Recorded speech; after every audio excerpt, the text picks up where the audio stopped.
And they admire my guts and they kept on supporting me even now they keep on supporting మీ.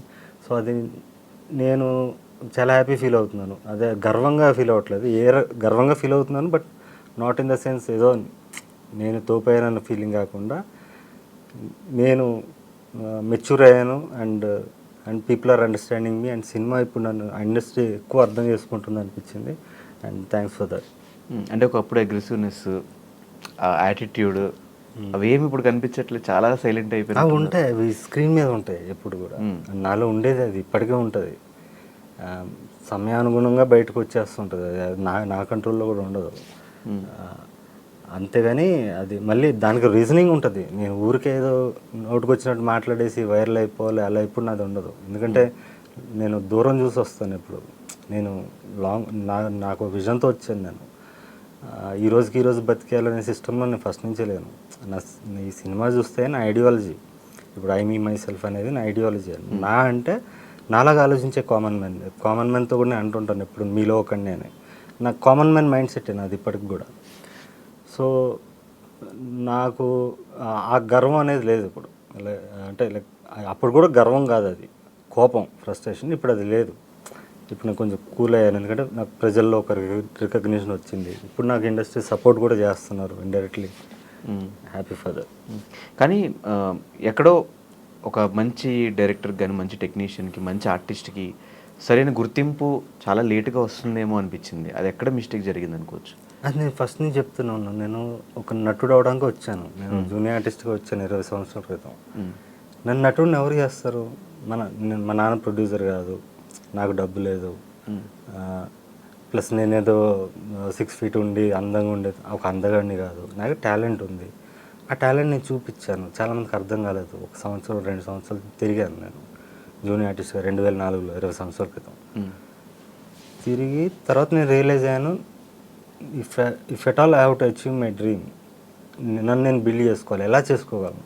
నా దగ్గర ఉన్నది ఏంటంటే చిన్నప్పటి నుంచి నాకు దూరదర్శన్, మీ అందరికీ ఎక్స్పోజర్ లేకపోయి ఉండొచ్చు, నాకు అంటే మీ టైం వచ్చేసరికి అంత దూరదర్శన్ లేదు మాకు. అది తప్ప వేరే సోర్స్ లేదనమాట, ఎంటర్టైన్మెంట్ సోర్స్.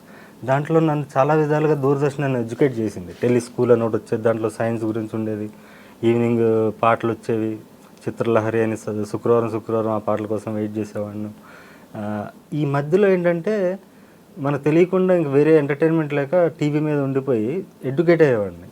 అందులో భాగమే నేను ఈ ఆర్టిస్టిక్ ఫిల్మ్స్, ప్రపంచ సినిమాలో ఉన్న ఆర్టిస్టిక్ ఫిల్మ్స్, డాక్యుమెంటరీ ఫిల్మ్స్ కానీ, లేకపోతే సచిత్ రే, శామ్ బెన్గల్, వీళ్ళ ఫిల్మ్స్ అన్నీ వచ్చేవి. అక్కడి నుంచి నాకు రైటర్గా నాలో తెలియకుండా, ప్లస్ ఇళయరాజా మ్యూజిక్ విని ఒక మ్యూజిక్ డైరెక్టర్గా ఇలా నాకు తెలియకుండా ఇన్బిల్ట్ క్యారెక్టర్స్ నాలో డెవలప్ అయినాయి. సో ఇవన్నీ నాకు క్రియేటివ్ ఎబిలిటీస్ ఉన్నాయి కదా. సో నన్ను నేను యాక్టర్గా ప్రూవ్ చేసుకోవడానికి, నన్ను నేను బిల్డ్ చేసుకోవడానికి నేను క్రియేటర్గా మారాలని క్రియేటర్గా మారాను. ఇప్పుడు క్రియేటర్గా మారినప్పుడు నాకు ప్రొడ్యూసర్ కావాలంటే మళ్ళీ ఇంకో యాక్టర్ కావాలి. నేనే యాక్టర్ అంటే నమ్మడు కదా ప్రొడ్యూసర్. సో అలా అక్కడి నుంచి నా జర్నీ స్టార్ట్ అయ్యి ఒక 3 సినిమాలు తీయడానికి, అది కూడా విత్ కన్విక్షన్. నేను ఇప్పుడు డైరెక్టర్ అయ్యానంటే ఏదో రకంగా డైరెక్టర్ అవ్వాలని కాదు. దాంట్లో నాకు ఒక పేరు, ఒక స్థాయి వస్తేనే నేను నటుడిగా నన్ను బిల్డ్ చేసుకోగలుగుతాను. సో అలా ఒక సినిమా మీద ఒక పిచ్చితో అలా ట్రావెల్ అయ్యాను. అక్కడ నాకు టైం పట్టింది. రైట్ ఫ్రమ్ నిర్బంధం నేను నటుడిగా నేను ఎప్పుడైతే దిగానో, ప్రొడ్యూస్ చేసి నేనే డైరెక్ట్ చేసుకుంటూ ఇన్ని క్రాఫ్ట్స్ హ్యాండిల్ చేసుకుంటూ దిగానో, అక్కడి నుంచి నాకు ఎక్కడ బ్రేక్ పడలేదు. సో 2020 నుంచి నా కెరీర్ స్టార్ట్ అయినట్టు, నా రెడ్ జర్నీ. అందుకని నా టైటిల్స్ అనేవి రెడ్లో ఉంటాయి. ఇక్కడ నుంచి కూడా అంతే ఉంటాయి. ఇక్కడ నుంచి కూడా అలాగే ఉంటాయి, రెడ్ కలర్. ఓకే. అంటే ఇండస్ట్రీలో నేను వినింది టాలెంట్ ఒకటే కాదు, డిసిప్లిన్ కూడా ఇంపార్టెంట్.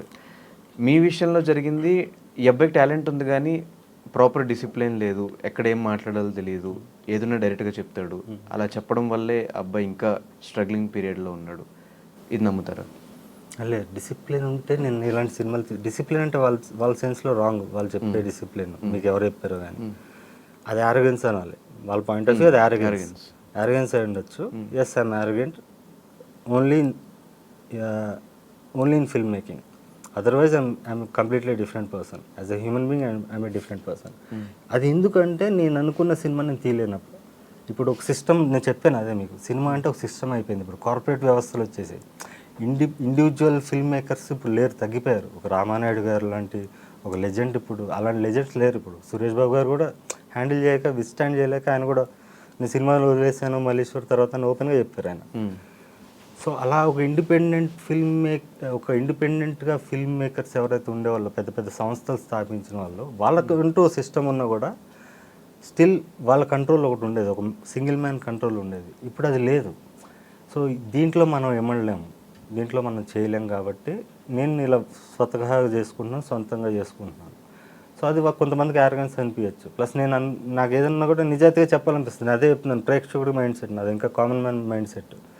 సో నీకు ఇతని యాక్టింగ్ నాకు ఎలా ఉంటుంది, బాగుంటుంది అంటే నాకు నచ్చలేదని చెప్తాను. అంటే నాకు అంత అనిపించలేదని చెప్తాను, నచ్చలేదు ఇతను యాక్టర్గా అనర్హుడు అని ఎప్పుడు ఎవరి గురించి మాట్లాడలేదు. మీరు లేపినంత లేదు అన్నాను. అండ్ తర్వాత రిజల్ట్స్ కూడా అలాగే ఉన్నాయి.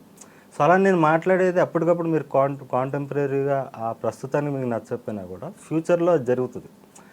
ఎందుకంటే నేను ఒక లాంగ్ విజన్తో చెప్పాను, ఒక ప్రేక్షకుడిగా నేను సినిమా చూసి ఆ పిచ్చితో వచ్చాను కాబట్టి అలా విజన్ చెప్పాను. ఒక్కోసారి రాంగ్ కూడా అవ్వచ్చు, అప్పుడు నేను లేకపోతే అవతల వాళ్ళు ఇంప్రూవ్ అవ్వచ్చు, అప్పుడు నేను మళ్ళీ వాళ్ళని ప్రైజ్ చేయడం కూడా జరుగుతుంది. It depends. ఆ రోజు నేను అనుకున్నది నిజాయితీగా చెప్తాను, అది వాళ్ళు యారగెన్స్గా తీసుకుంటే మనం ఏం చేయాలి. డిసిప్లిన్ అంటే నేను చేసినంత హార్డ్ వర్క్ ఎవరు చేయరు. ఎన్ని క్రాఫ్ట్స్ ఇప్పటికీ నాకు నిద్ర లేదు. నేను అద్దాలు పెట్టుకుని ఎందుకు వస్తానంటే, నేను అద్దాలు పెట్టుకుని ఎందుకు తిరుగుతానంటే నా టైర్డ్నెస్ కనపడకూడదు అవతల వాళ్ళకి. వీడేదో పోజులు కొడుతున్నాడు అనుకుంటారు చాలామంది. నేను ఇప్పుడు కూడా నాకు చాలా పనులు ఉన్నాయి. సెన్సార్ వచ్చింది మాకు, ఇంకా చాలా ఆ కట్స్ని వీటిని రీసబ్మిట్ చేయాలి కొన్ని. ఈ పనులన్నీ నడుస్తున్నాయి. లిరికల్ వీడియో సాంగ్స్ ఎడిట్ చేయాలి పక్కన. సో డిసిప్లిన్ అంటే నాకు వర్క్ విషయం అంటే నాకున్నంత అయితే ఎవరికి ఉండదు. బట్ యారగెన్స్ విషయం అది వాళ్ళ మిస్అండర్స్టాండింగ్ అండ్ మెల్లగా అండర్స్టాండ్ చేసుకుంటారు. కానీ అనిపించిందా ఒకవేళ యారగెన్స్ తగ్గించుకుని ఉంటే ఈ పాటికి next level of director, top డైరెక్టర్స్లో కానీ టాప్ యాక్టర్స్లో కానీ ఒక పొజిషన్ ఉండేదేమో అని అనిపించింది? అదే అంటున్నా నేను, యారగెన్స్ లేకుండా నేను వర్క్ చేస్తే ఎవరితో వర్క్ చేయాలి? నేనేం చేయాలి? డైరెక్ట్ చేయాలి. ఫర్ ఎగ్జాంపుల్ నేను డైరెక్ట్ చేస్తున్నా, నువ్వు ప్రొడ్యూసర్, నువ్వు వచ్చి నాకు చెప్తావు ఇది ఇలా మార్చు అది అలా మార్చు, ఆ సినిమాలో ఎలా ఉంది అంటావు. నేను ఆ టైప్ ఆఫ్ ఫిల్మ్స్ చేయను. నా ఫిల్మ్ మేకింగ్ నీకు అర్థం కాదు కదా. సో అక్కడ టీం వర్క్ ఉండదు కదా. మరి అక్కడ నేను డైరెక్టర్గా నేను న్యాయం చేయలేను. నేను ఇలాంటి సినిమా రాదు నీకు, నేను తీసిన సినిమా అంత ఇంపాక్ట్ఫుల్గా దాంట్లో 10% కూడా రావు.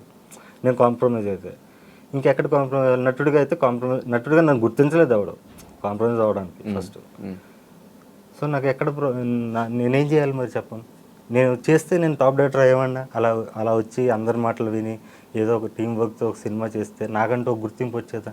ఈరోజు మాట్లాడుతున్నట్టు నేను కోరుకుంది ఇదే కదా. నేను నిద్రపోయే ముందు గర్వంగా నిద్రపోవాలి. ప్రతిరోజు నేను అనుకున్నది జరుగుతుంది, లేకపోతే నేను విజువలైజ్ చేసుకుని జరుగుతుంది. ఒక్కోసారి ఎదురుతే పడుతుంది, దాని సొల్యూషన్ ఆలోచిస్తాను. ఇలా లైఫ్ నా ఛాలెంజింగ్గా వెళ్తుంది. అదే నేను రిగ్రెట్తో పడుకుంటే రోజు అరే వాడు చెప్పింది పెట్టాను, అరే నేను అనుకున్న షార్ట్ తీయలేకపోయాను, అరే నేను అనుకున్న పర్ఫార్మెన్స్ నేను అనుకున్న కథ రాసుకోలేకపోతున్నాను, వీళ్ళు వచ్చి డిస్టర్బ్ చేస్తున్నారు, నేను అనుకున్న లొకేషన్ దొరకలేదు, వీళ్ళు ప్రొడ్యూసర్ డిస్టర్బ్ చేస్తున్నాడు, మేనేజర్ మైండ్ గేమ్ ఒకటి ఉంటుంది, ఇంకోళ్ళ మైండ్ గేమ్ ఉంటుంది. అంటే మంచి మేనేజర్ దొరికితే వేరు, దొరకకపోతే కో డైరెక్టర్ ఒకలాగా ఉంటాడు, కంపెనీ నుంచి వస్తాడు. కో డైరెక్టర్ అనే వాళ్ళు సీనియర్, చాలా పెద్ద పెద్ద సినిమాలు చేసిన వాళ్ళు ఉంటారు. నేను చిరంజీవితో చేశాను, వాళ్ళతో చేశాను, కబుర్లు చెప్పుకోవడం ఉంటుంది, వాళ్ళు డామినేట్ చేస్తారు. ఇలా రకరకాలు ఉంటాయి. ఇవన్నీ నేను చూశాను ముందే. నేను జూనియర్ ఆర్టిస్ట్గా ఉన్నప్పుడు ఇదంతా చూశాను. ఈ సిస్టంలో మనం వర్కౌట్ అవ్వదు, నేను అనుకున్న సినిమా తీయలేను. ఇప్పుడు రాజమౌళి లాంటి దర్శకుడు కూడా అన్లెస్ ఆర్జీవి తప్ప, ఆర్జీవి కూడా ఏంటి ఒక ఇగ్నోరెంట్గా నాకు యాక్షన్ కట్ తెలియదు అని వచ్చిన వ్యక్తి ఆరెంజ్ ఫిల్మ్ తీయగలిగాడు, అందరినీ కన్విన్స్ చేసి. అలాంటి కమ్యూనికేషన్ స్కిల్స్ ఉండాలి, ఆర్జీవి లాంటి కమ్యూనికేషన్ స్కిల్స్ ఉండాలి. అవి మేబీ నాలో లేకపోయి ఉండొచ్చు, బికాస్ నా ఇంటెన్షన్ డైరెక్షన్ కాదు. ఇప్పుడు RGV main intention was creating films, making films, directing films. నాది అది కాదు మెయిన్. సో అక్కడ నాకు వర్కౌట్ అయ్యి ఉండకపోవచ్చు. కానీ ఇప్పుడు రాజమౌళి లాంటి డైరెక్టర్ కూడా ఫస్ట్ కాంప్రమైజ్ అయ్యి దర్శకత్వ పర్యవేక్షణలో సినిమా చేసిన సినిమానే స్టూడెంట్ నెంబర్ 1. తర్వాత ఆయన ఇండిపెండెంట్గా ఇండివిజువల్గా ఆయన ఎదిగాడు. సో అలాంటి సపోర్ట్ కూడా ఉంది. సో నేను అలా ఆ రేంజ్లో వెళ్ళాలంటే కష్టం, నా వల్ల అయ్యేది కాదు. Unless I have a proper psychological support and maybe great communication skills like RGV నాకు లేకపోయి ఉండొచ్చు. ప్లస్ ఆయనకు కూడా బ్యాక్గ్రౌండ్ ఉంది, వాళ్ళ ఫాదర్ కూడా ఒక sound engineer, senior sound engineer, Annapurna studio. నేను జూనియర్ ఆర్టిస్ట్ని కదా, నాకు ఎలా గుర్తుంది?